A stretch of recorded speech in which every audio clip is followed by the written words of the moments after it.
Reka nongere kwifuriza umunsi mwiza, reka nongere kwifuriza umunsi w'umugisha mwebwe mwese dukomeje kugenda tubana kuri uyu muyoboro mugari wa Waruziki Iwacu TV. Birumvikana neza cyane kuri aya manywa twigarukiye ku kibuga cy'imirwano ku butaka bw'igihugu cya Repubulika ya Demokarasi ya Kongo, neza ku mirongo y'imbere ku rugamba rukomeje kugenda rusakiranya uyu mutwe w'izinyeshyamba za M23 ndetse n'abarwana bose ku ruhande rw'igisirikare cya Repubulika ya Demokarasi ya Kongo.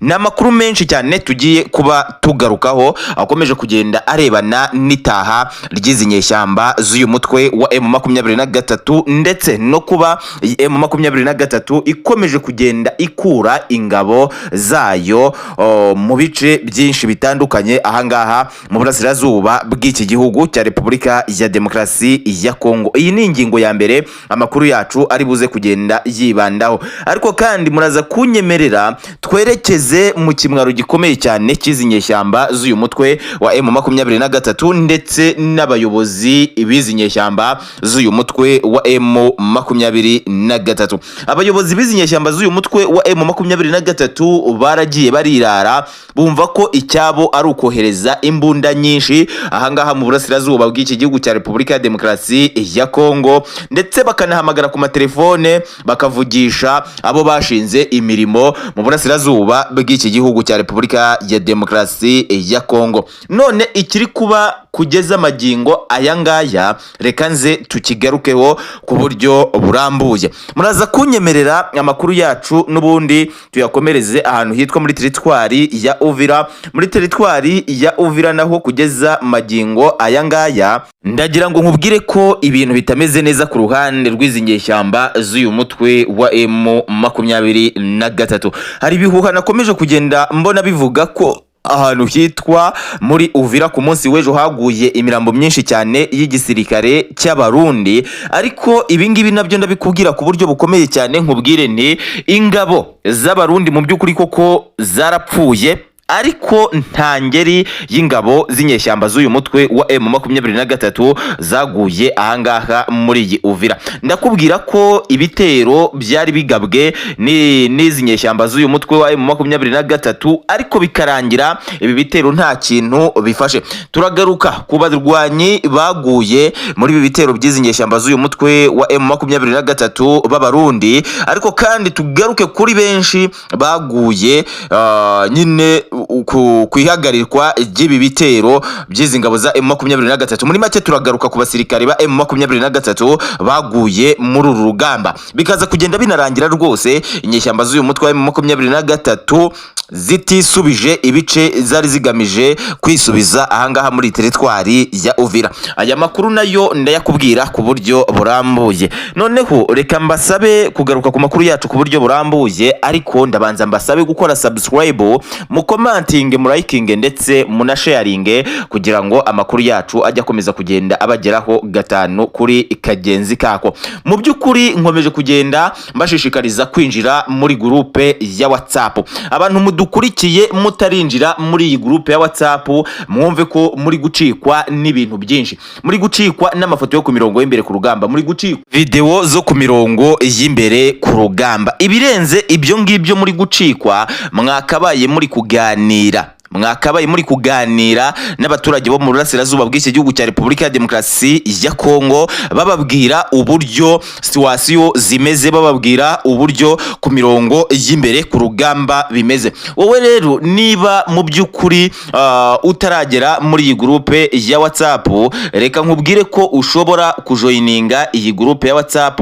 Mbanapininze link hasi ahangaha muri comment. Iyi comment ibanza iyo ngiyo ntabwo ari comment, ni link. Wowe iyikirikeho irakujyana ikugeze neza muri iyi groupe ya WhatsApp, kugira ngo nawe ubashe kubona amakuru udakomeje kugenda ukura ahandi. Ubundi yo wamaze kwinjira muri iyi groupe ya WhatsApp, baguhereza amakuru ukamera nk'uwibereye neza ku mirongo y'imbere ku rugamba ahangaha muri burasirazuba bw'iki gihugu cya Repubulika ya Demokarasi ya Kongo. Reka noneho ngire gutya amakuru yacu nyanzikire kuko kuba izi nyeshyamba z'uyu mutwe wa M23 zongeye kuba zarekura ibice byinshi ahangaha muri burasirazuba bw'iki gihugu cya Repubulika ya Demokarasi ya Kongo. Nako reka mbivuge muri make ingabo za M23 zavanye ingabo zari zifite ku mirongo y'imbere ku rugamba ahangaha mu burasirazuba bw'iki gihugu cya Repubulika ya Demokarasi ya Kongo mu bice bimwe na bimwe.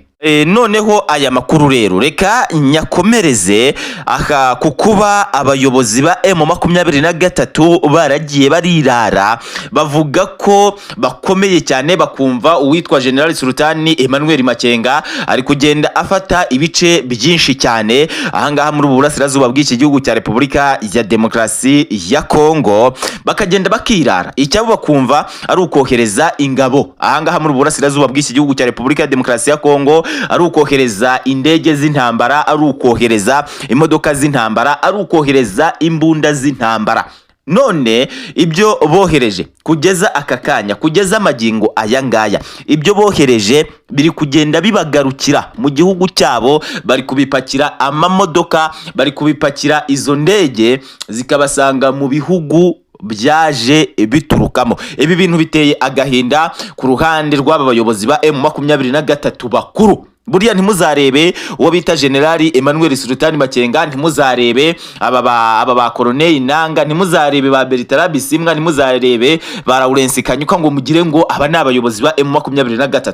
Hari abayobozi ba M23 bakuru, kandi bakaba ari n'abandi bakuru b'ibihugu baba biyicariye rwose bakomeje kugenda batanga amabwiriza y'uburyo biba bimeze ahangaha muri burasirazuba bw'iki gihugu cya Repubulika ya Demokarasi ya Kongo. Abangaba rero bari kugenda bagarukirwa n'ibyo bagiye bohereza ahangaha mu burasirazuba bw'iki gihugu cya Repubulika ya Demokarasi ya Kongo. Atari ukugarukirwa gusa, ahubwo bivugwa ko imidugararo bateje ahangaha muri burasirazuba bw'iki gihugu cya Repubulika ya Demokarasi ya Kongo ariyo igiye kubagarukira ndetse ikababyarira amazi nk'ibisusa, kubera ko igihugu cya Repubulika ya Demokarasi ya Kongo nacyo ubu ngubu kivuga ko kigomba kwihorera, kandi uko byakagenda kose kigaha aba bayobozi ba M23 ibyo barimo bamuha ahangaha muri burasirazuba bw'iki gihugu cya Repubulika ya Demokarasi ya Kongo.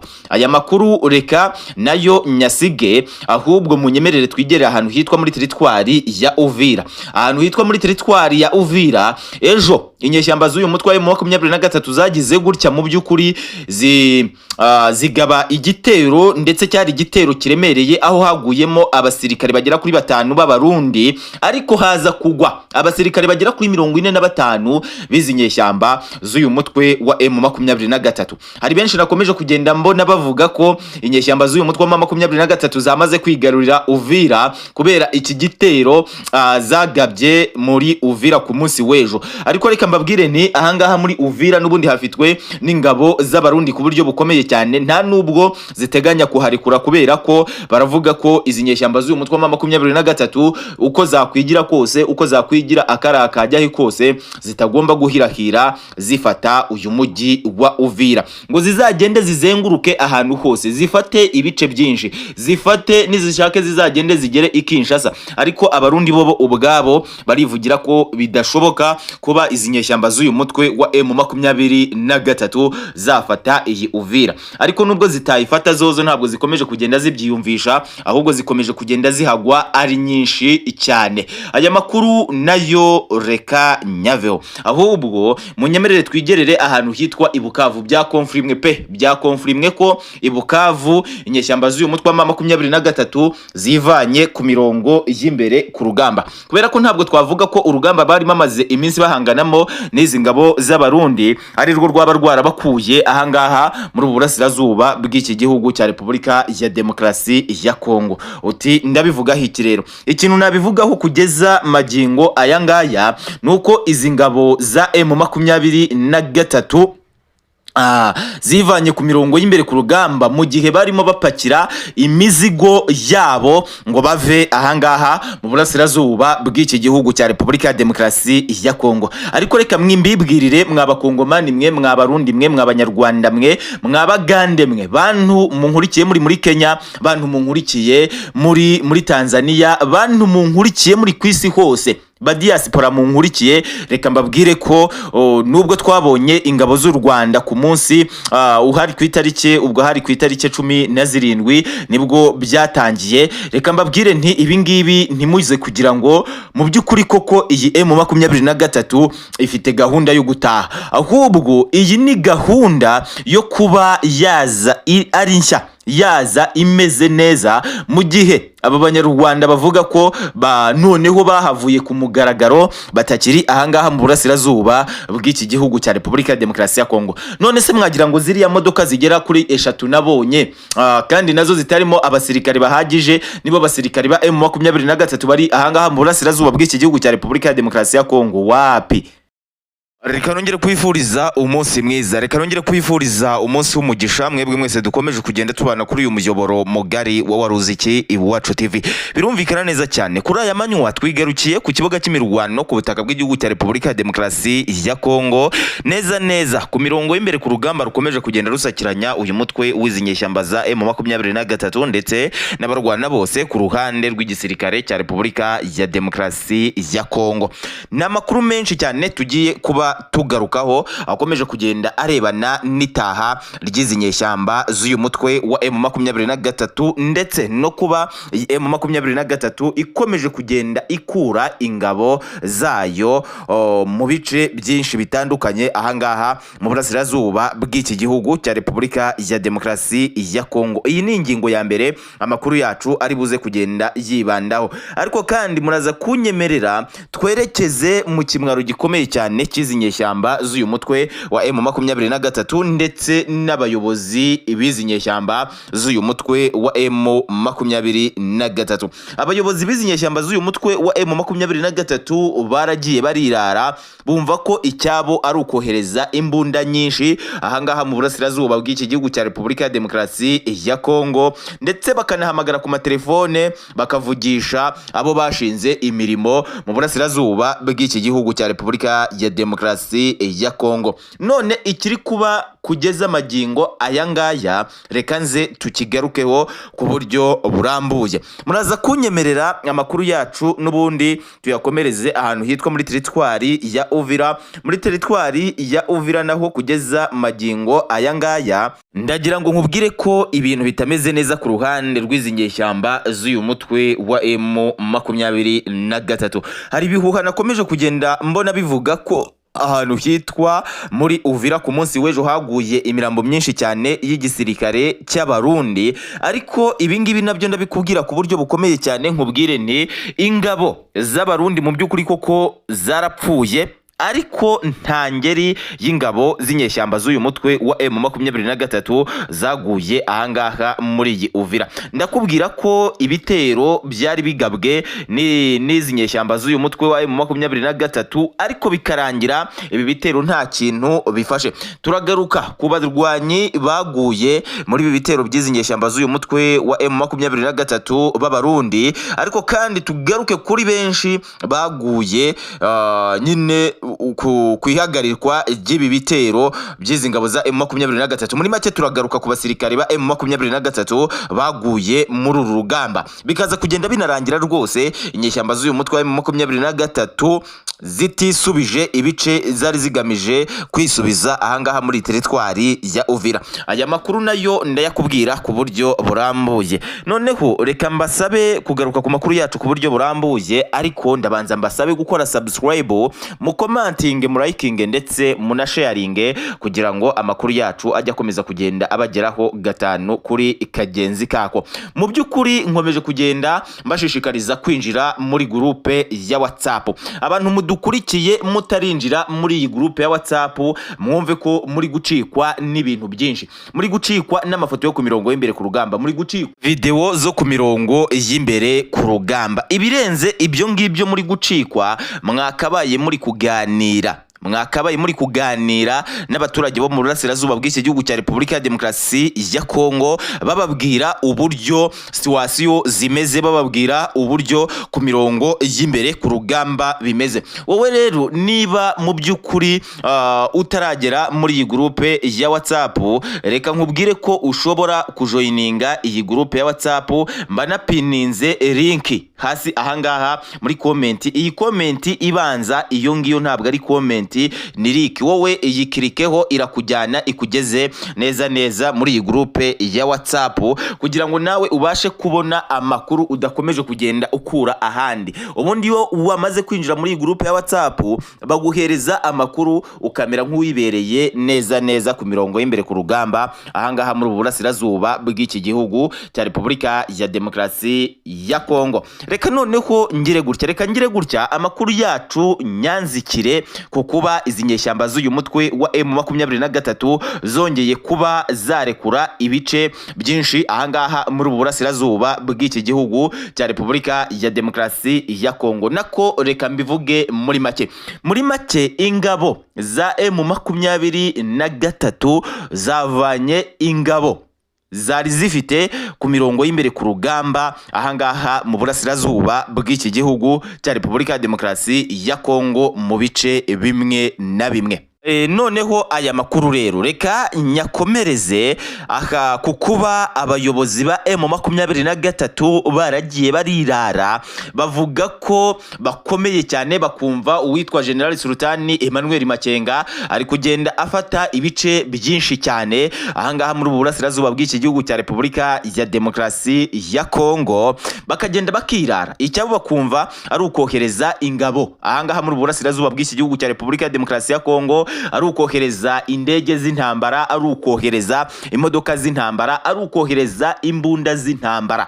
None ibyo bohereje kugeza aka kanya, kugeza amagingo aya ngaya, ibyo bohereje biri kugenda bibagarukira mu gihugu cyabo, bari kubipakira amamodoka, bari kubipakira izo ndege zikabasanga mu bihugu byaje biturukamo. Ibi bintu biteye agahinda ku ruhande rw'aba bayobozi ba M23 bakuru. Buriya ntimuzarebe uwo bita General Emmanuel Sultani Makenga, ntimuzarebe aba ba Colonel Nanga, ntimuzarebe ba Bertrand Bisimwa, ntimuzarebe ba Lawrence Kanyuka ngo mugire ngo aba ni abayobozi ba M23.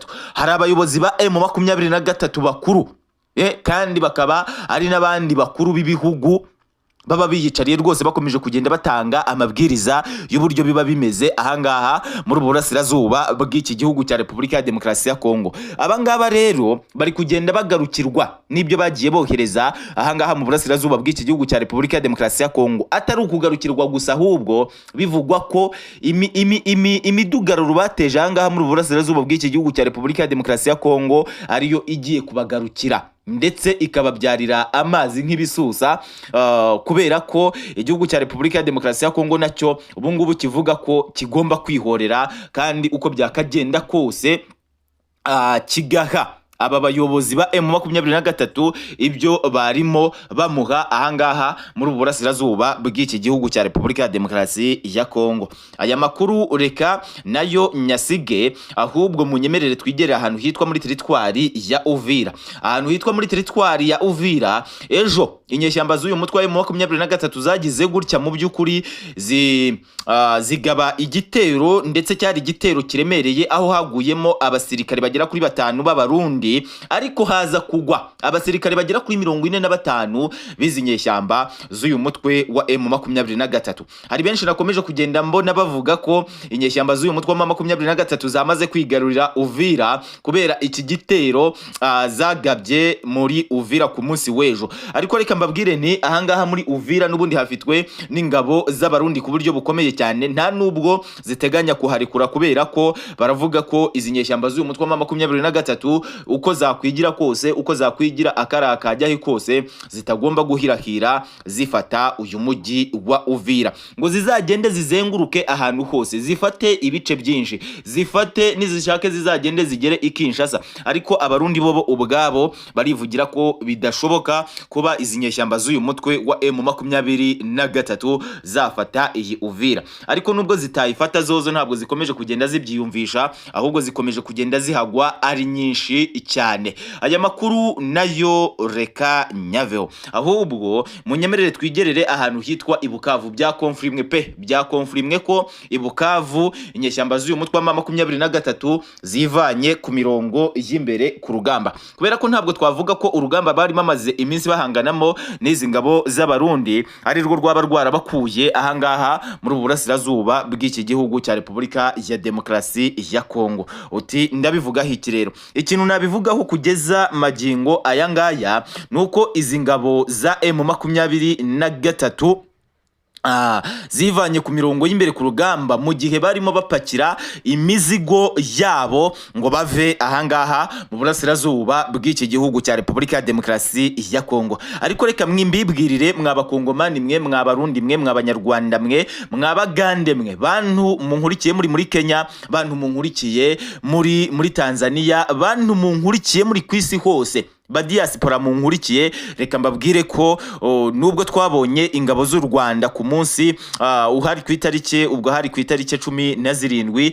nibwo byatangiye, reka mbabwire nti ibingibi ntimuze kugira ngo mu by'ukuri koko iyi M23 ifite gahunda yo gutaha, ahubwo iyi ni gahunda yo kuba yaza ari nshya, yaza imeze neza, mu gihe aba banyarwanda bavuga ko noneho bahavuye ku mugaragaro batakiri ahangaha mu burasirazuba bw'iki gihugu cya Repubulika ya Demokarasi ya Kongo. None se mwagira ngo ziriya modoka zigera kuri 3 nabonye kandi nazo zitarimo abasirikari bahagije, nibo basirikari ba M23 bari ahangaha mu burasirazuba bw'iki gihugu cya Repubulika ya Demokarasi ya Kongo? Wapi?